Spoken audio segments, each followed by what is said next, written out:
ជាប្រភេទបន្លែដែលយើងដាំលើទឹកហ្នឹងណាក៏ប៉ិតដំបងឡើយបន្លែដែលខ្ញុំដាំលើទឹកហ្នឹងគឺច្រើនដាំដាក់ស្មៅដែលយើងមានថង់អីចឹងខំត្រូវដូចគេចឹងទៅតែដោយសារតែចាស់តែខ្ញុំបើកកាហ្វេមកខ្ញុំលក់កាហ្វេមកខ្ញុំសល់កែវប្រភេទសល់កែវកាហ្វេហ្នឹងច្រើនក៏ខ្ញុំសម្រេចចិត្តថាអូខ្ញុំចង់ដាំបន្លែលើទឹកប៉ុន្តែប្រើកែវនេះវិញប្រើកែវហ្នឹងក៏យើងព្យាយាមថែមទឹកថែមជីដាក់ជីឲ្យវាពេញថ្នាតរបស់ជីសម្រាប់ដាំបន្លែលើទឹកហ្នឹងទៅក៏វាលាស់ល្អដុះអីស្អាតហើយអញ្ចឹងបើអ្នកដែលភ័យដូចខ្ញុំដែលសល់កែវអាចឆ្លៀតពេលដាំប្រភេទបន្លែលើទឹកហ្នឹងទៅវាបានប្រយោជន៍យើងអាចញ៉ាំបន្លែសុខភាពរបស់យើងពេលទៀតនៅលើនោះមកទៀតសម្រាប់ការដាំយកកែវហ្នឹងយកមកដាំក៏ជាលើកទី1សម្រាប់ខ្ញុំដែរព្រោះដូចប្រើខៅនេះ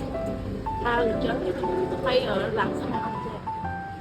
ពេលដាំបន្លែលើទឹកអញ្ចឹងតែគាត់ថាដោយសារខ្ញុំសល់កែវទេបើខ្ញុំសម្រាប់ចិត្តខ្ញុំដាំក្នុងកែវហ្នឹងមកទៅអានោះបន្តុំទៅខាងលើនេះគាត់ថាបើមានអីយើងដាំអញ្ចឹងទៅវាដុះវាស្អាតតែនេះគឺដុះស្អាតតែគាត់ថាយើងអាសាវាស់ជីអាសាវាស់អីហ្នឹងទៅហើយគ្រាប់ជីក៏មិនជីសម្រាប់ជីកាមីដែរជីហ្នឹងចឹងឲ្យថាយើងអាចលក់ដៃអូដល់តក៏បានហើយវាមិនប៉ះពាល់អីទេពាក់ព័ន្ធជាមួយនឹងជីដាំបន្លែ organic ឬក៏ដាំបន្លែ hydroponic ហ្នឹង